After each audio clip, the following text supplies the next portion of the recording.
मैं छोटा सा लड़का था 6-7 साल का। दादी ने मुझे, इंदिरा जी ने मुझे एक किताब दी। હું નાનકડો હતો 6-7 વર્ષનો. મારા દાદી ઇન્દિરામાં એમણે મને એક ચોપડી આપી એમ. मुझे सबसे अच्छी लगती थी અને મને સૌથી વધારે ગમતી હતી એ ચોપડી, એ વાર્તા. उसमें फोटो की किताब थी।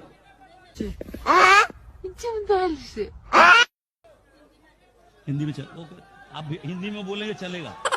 चलेगा? आपकी हिंदी समझते हो? ठीक है, तो नहीं करना चाहते? ठीक है।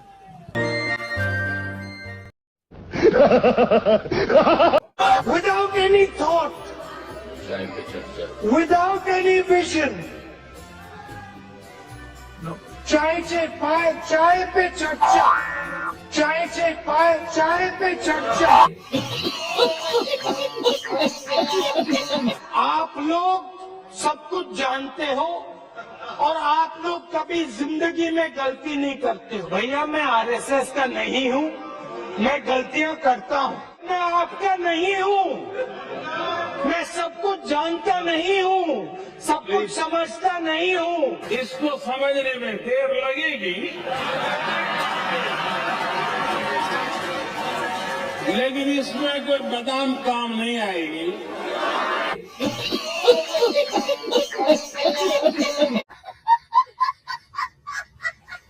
प्रधानमंत्री यहाँ खड़े होते कहते हैं नरेगा जैसी बेकार योजना मैंने कभी नहीं देखी।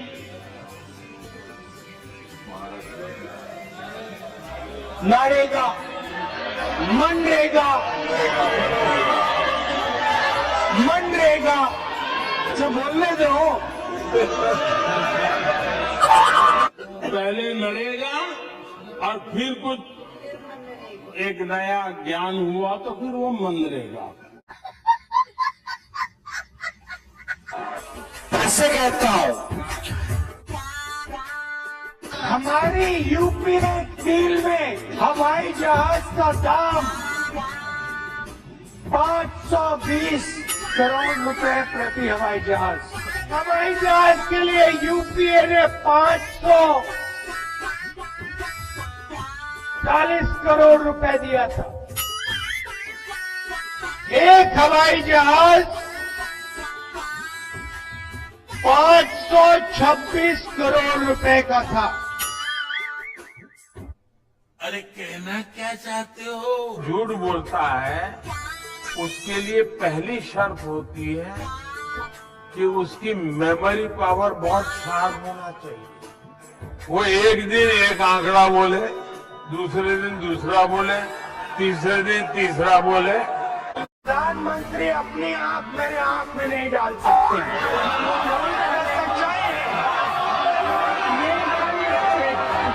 प्रधानमंत्री अपनी आंख मेरे आंख में नहीं डाल सकते।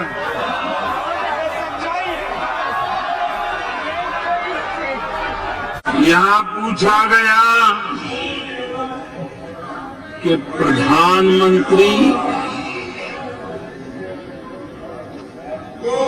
अपनी आंख में मेरी आंख भी नहीं डाल सकते।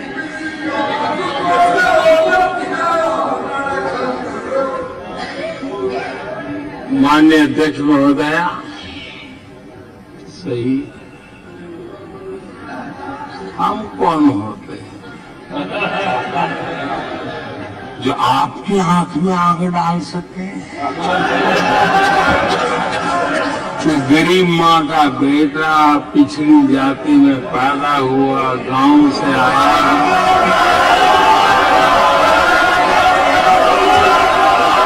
आप तो नामदार है, नामदार, हम तो कामदार है।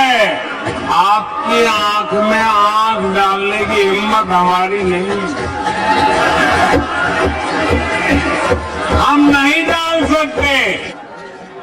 और आंखों की बात करने वालों की आंखों की हरकतों ने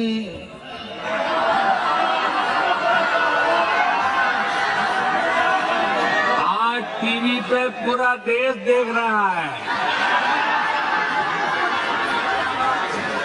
कैसे आंख खोली जा रही है, कैसे बंद की जा रही है, ये आंखों का खेल। 20% सबसे गरीब परिवारों को हर साल 72,000 रुपए देने जा रही है। ये आप नंबर याद रखिए, 72,000। ये आपका हथियार है। हर महीने 72,000, हर महीने 72,000। कांग्रेस पार्टी हर साल 72,000 करोड़ रुपए, 72,000 करोड़ रुपए बैंक अकाउंट में डालकर वो एक दिन एक आंकड़ा बोले, दूसरे दिन दूसरा बोले, तीसरे दिन तीसरा बोले। उनके युवा नेता है,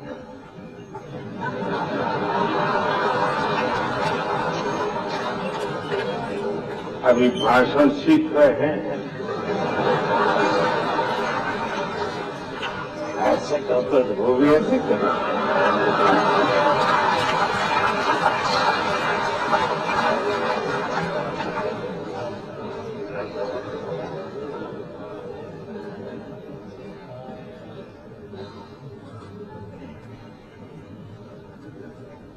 जब से उन्होंने बोलना सीखा है और बोलना शुरू किया है, मेरी खुशी का कोई पार नहीं।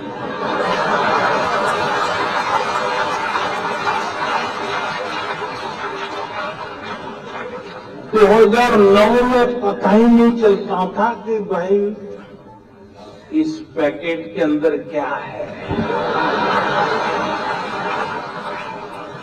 पता ही नहीं चलता। अब पता चल रहा है कि भाई ये है, ये नहीं।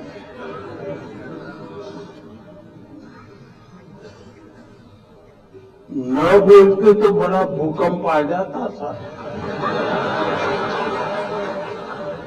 और देश को इतना बड़ा भूकंप झेलना पड़ता,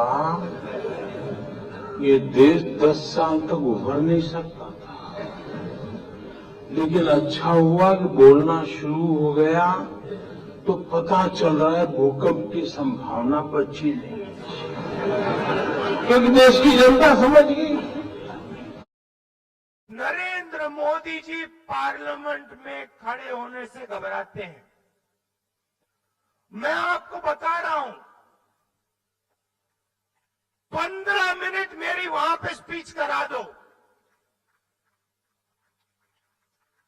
15 मिनट मेरी वहां पे मोदी जी के सामने स्पीच करा दो, 15 मिनट में राफेल की बात करूंगा, नीरव मोदी की बात करूंगा, मोदी जी वहां पे खड़े नहीं रह पाएंगे। कांग्रेस अध्यक्ष जी ने हाल ही में मुझे एक चुनौती दी। उन्होंने कहा, अगर मैं संसद में 15 मिनट बोलूंगा तो मोदी जी बैठ भी नहीं पाएंगे। 15 मिनट बोलेंगे, ये भी एक बहुत बड़ी बात है। 15 मिनट के भाषण के दरमियान कम से कम 5 बार श्रीमान विश्वेश्वरैया जी का नाम का उल्लेख 5 बार कर दीजिए। विश्वेश्वरैया,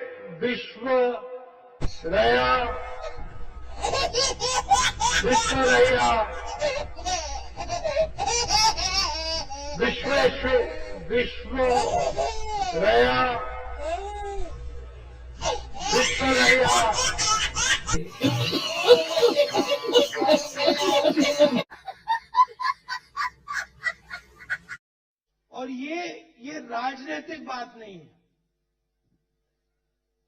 ये नेशनल सिक्योरिटी का क्वेश्चन है। इस देश को इस जवाब का सवाल देना ही पड़ेगा, चॉइस नहीं है। और इस जवाब का सवाल देना ही पड़ेगा, चॉइस नहीं है। और मैं हैरान हूं जी,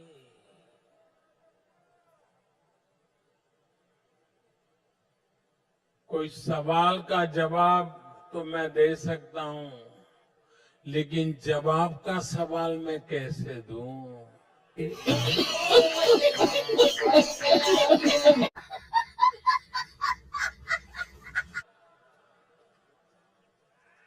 ये ऐसे नेता हैं जो जवाब का सवाल मांगते हैं, जिनको ये समझ नहीं है कि पहले सवाल आता है कि पहले जवाब आता है।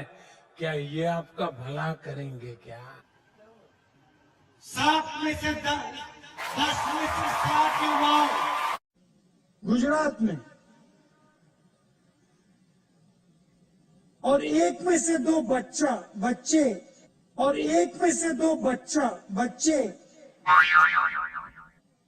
भूखे हैं, मेलनरिश्ड हैं। वो कहते हैं गुजरात में 1 में से 2 बच्चे कुपोषण वाले।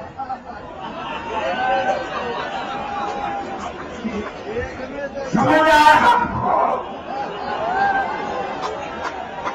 1 बच्चे। अब क्या करो भाई, मेरा भाई ऐसा मेरा कौन सा नसीब होगा कि मुझे उनसे भूलने की नौबत आई।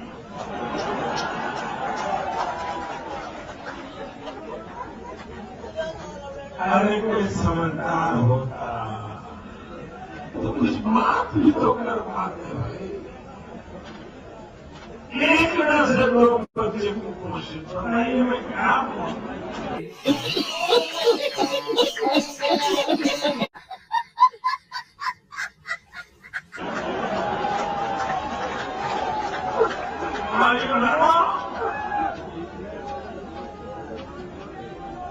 हमारा मुझे लगता है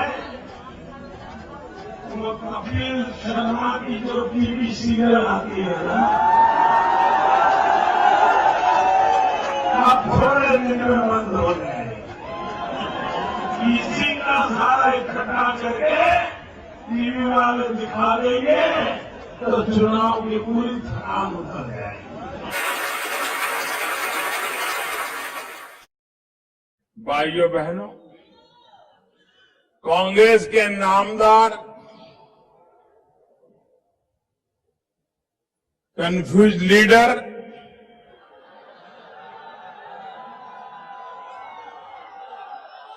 वो जहां जाते थे जेब में से मोबाइल फोन निकालते थे और जहां भी जाते थे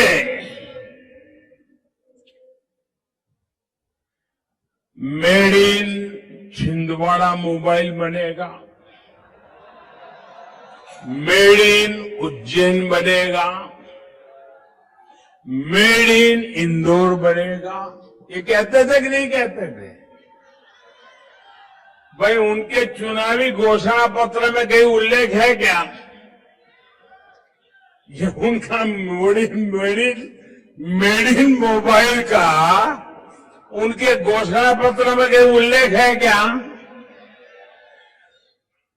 जिस पार्टी के नेता के भाषण को उसकी पार्टी सीरियस नहीं लेती है, क्या उसको सीरियस लेना चाहिए? क्या लेना चाहिए? क्या जो नामदार हर गली मोहल्ले में कहता है कि made in Chhindwara, made in Gwalior, made in Indore, made in Ujjain. अच्छा हुआ मेड इन जापानी बोले वो।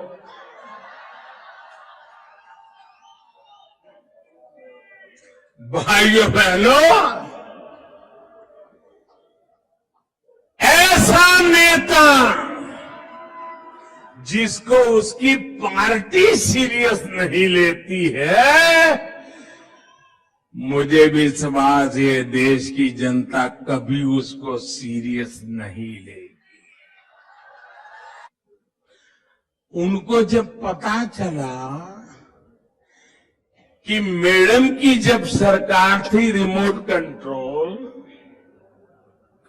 तब देश में मोबाइल की 2 फैक्ट्री थी और चाय वाले की सरकार बनी तो मोबाइल की 125 फैक्ट्री हो गई।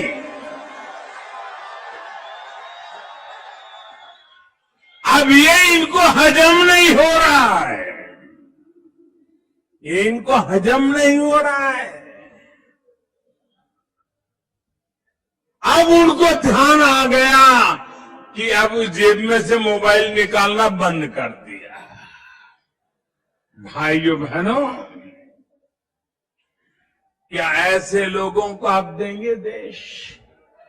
आपके अंदर मेरे लिए नफरत है, आपके अंदर मेरे लिए गुस्सा है, आपके लिए मैं पप्पू हूँ, आपके लिए मैं अलग अलग गाली दे सकते हो।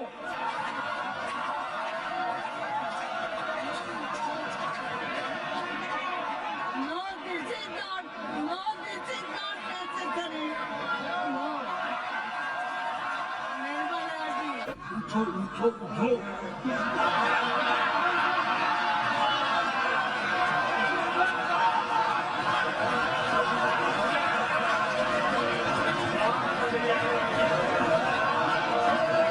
लोकतंत्र में जनता पे भरोसा होना चाहिए, इतनी जल्दबाजी क्या है?